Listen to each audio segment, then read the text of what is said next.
Hey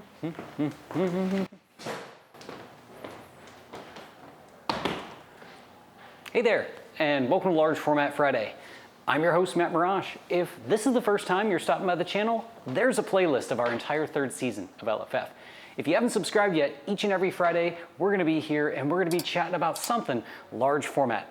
Looking all the way back to like the third episode of Large Format Friday, we talked about the different types of large format cameras. Now, there's no way to cover every single type in like a 5-minute video, but I went pretty vague. We have our monorail cameras, our field cameras, and then kind of like our press cameras, and I lumped specialty cameras into that as well. And I've got one such camera here today.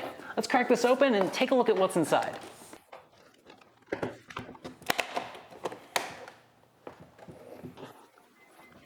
So within maybe like our field and specialty type cameras, there are cameras that have very specific niche purposes.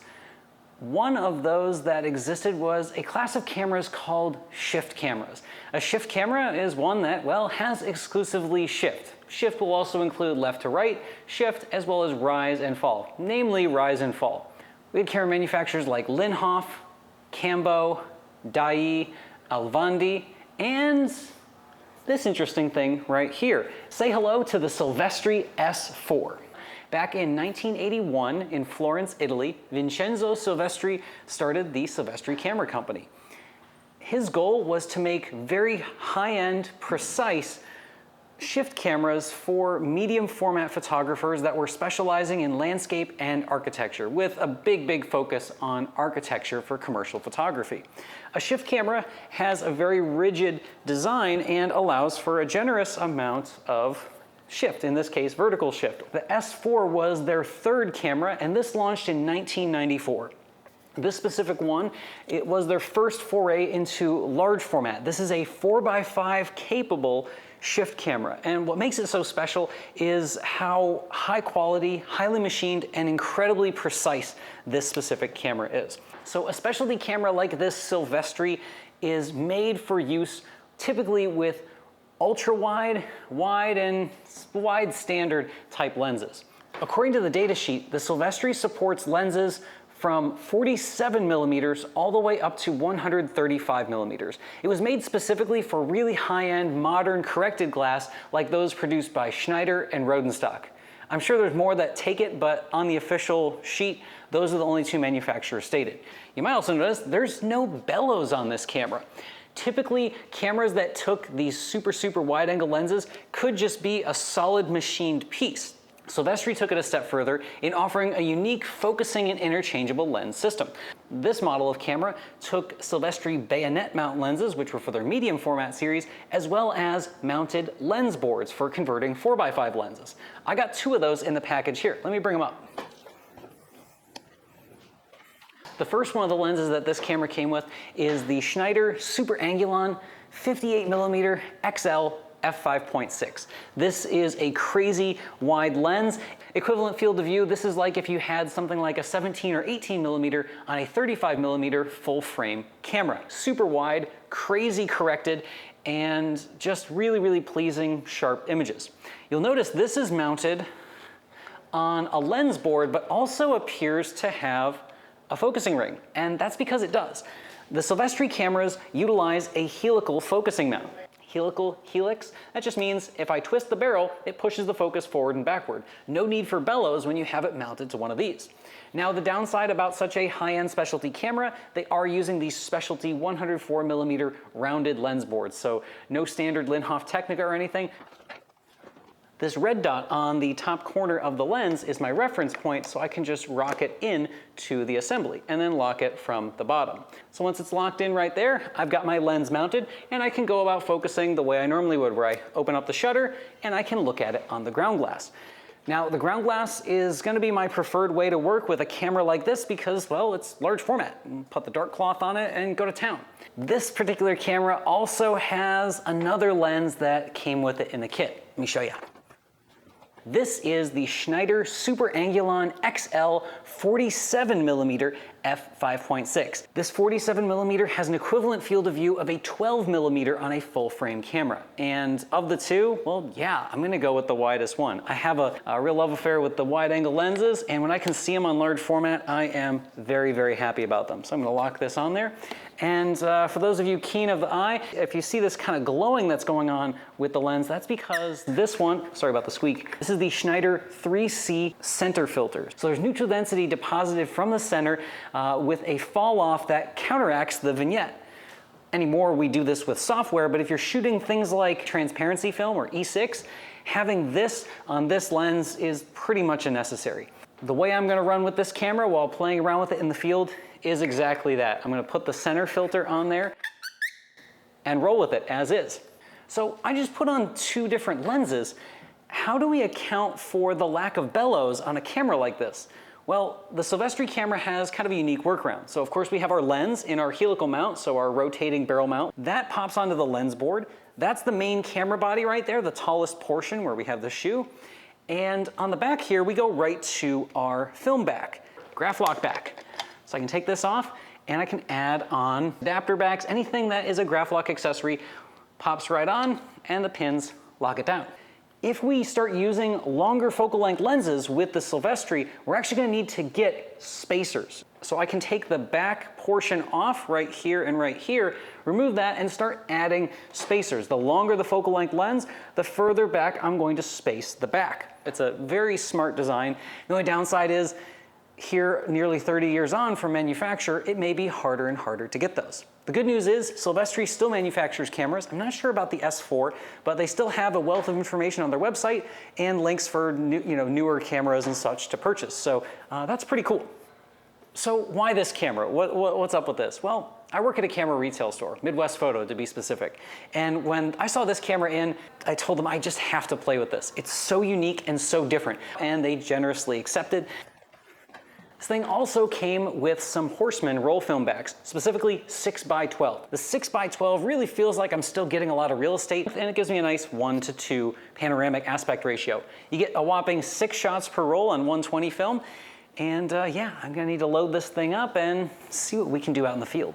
Another convenience feature that Silvestri designed for their cameras was this little viewfinder.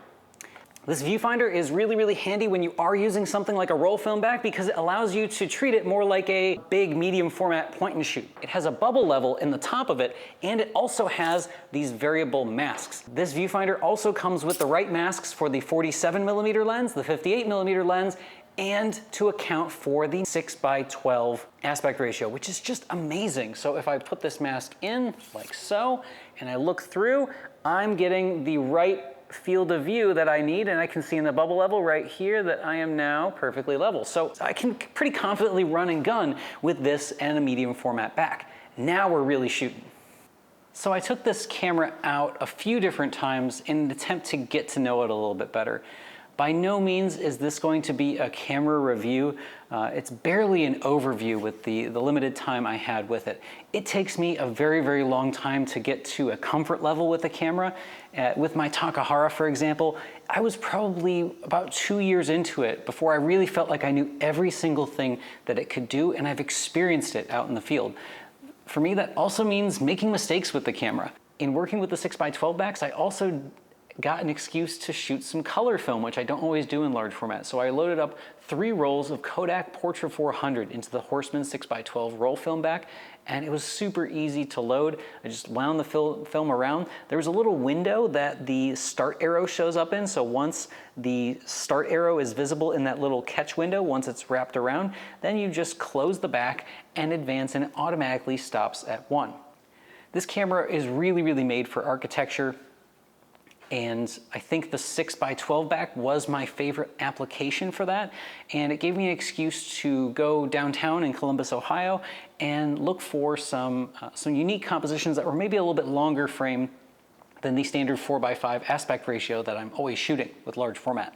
Now, my very first outing with the camera, I was using the viewfinder, and it was more or less an approximation, so my leveling and even my focus weren't exactly where I wanted them to be, but I was also cheating a bit by shooting very stop down. I was shooting at f16 and f22 a lot.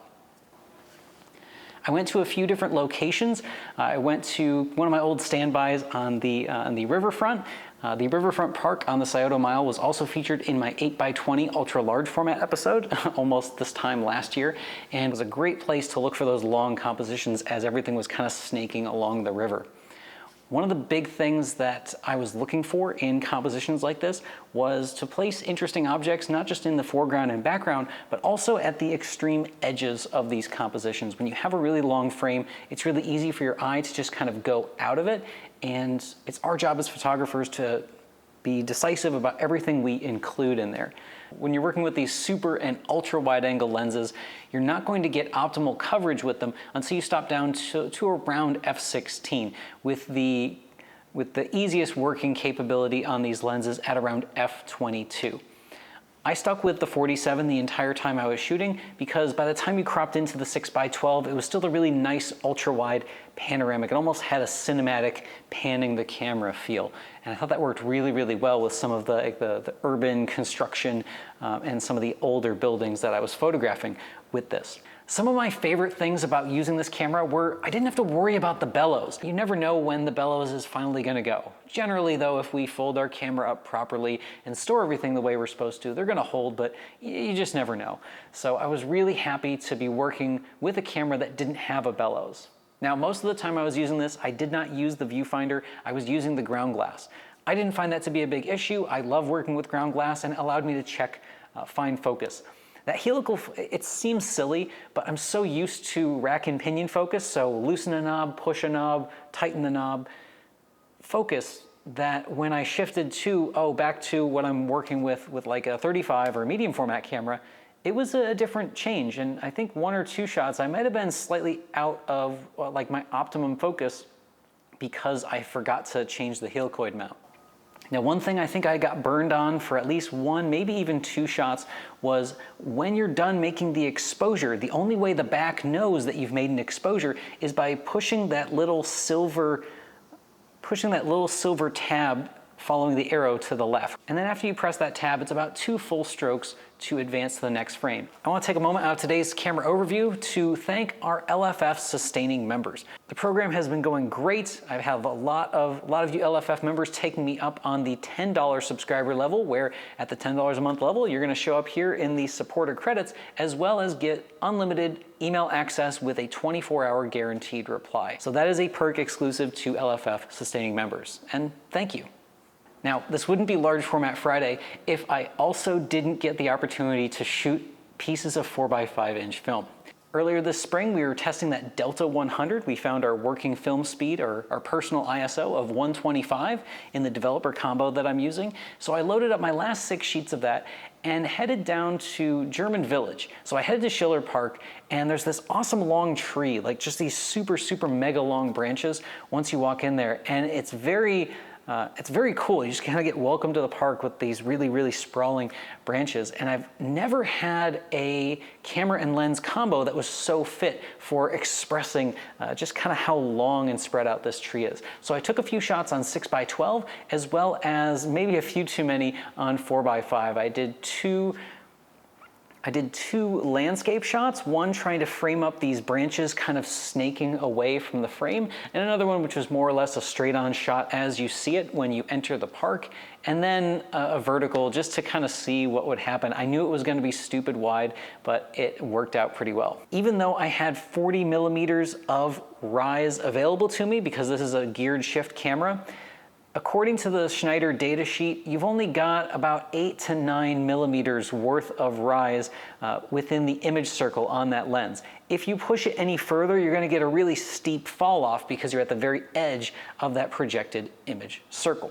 One thing that almost tripped me up a couple times in using switching between the roll film and the sheet film I was working with was 125 speed, and the roll film I was working with was 400 speed, so I had to constantly be closing down 2 stops for the portrait or opening up for 2 stops longer on the shutter speed with the Delta.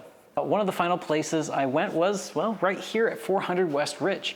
We're just west of downtown in the Franklinton area, and this is a really cool developing arts district, and this old building, a recycled factory, has some really cool scenes, just lots of mixture of old/crumbling architecture and modern artist studios in each of these divided rooms. So I wanted to see if I could take my best shot at some architecture. One thing I would have loved to have with this camera was an optional accessory for the Silvestri S4, which is a tilt adapter. This was a solution that had existed long before the Silvestri, where camera manufacturers would add something that goes into the lens board slot that would allow for additional swings and tilts. I think that would really put this camera over the top and into something where I could see myself using it. I also peeked through the windows of some artist studios with this lovely backlight coming in. I'm a sucker for backlight. It's just going to happen here on the channel. And I also tried keeping my lines really straight and adding a lot of rise with the camera. And I think those came out pretty cool too. I think this camera's at its best when somebody is using it like I was today, with maybe some roll film adapters, maybe putting a digital back or an instant back on it, just kind of run and gun, and you don't need a lot of extra bells and whistles, and you're gonna be shooting very wide a lot of the time. I've always wanted to try one of these cameras ever since I first saw one of the Cambo wides, and I thought, wow, that's such a unique camera. And I don't think one of those has the place in my current workflow because I'm so used to the versatility, but also the weight of a field camera. But if you're someone that bought a large format camera because you love architecture, you're shooting color films, you want that precision, but you also want something that you don't have to sweat it as much as a bigger or clunkier field camera, this might be the right one for you. All of that being said, it's a really cool camera. If you want to check out this specific camera, it is currently for sale at Midwest Photos, so you can head to mpex.com. I'll throw a link in the description below, and you can ask them more about the camera and those lenses, which the lenses are listed separately. Well, thanks again for stopping by. If you have any questions about shift cameras or the large format photographic process, you can always feel free to shoot me an email, largeformatquestions@gmail.com. Thanks again for stopping by, and we'll catch you next week for more LFF.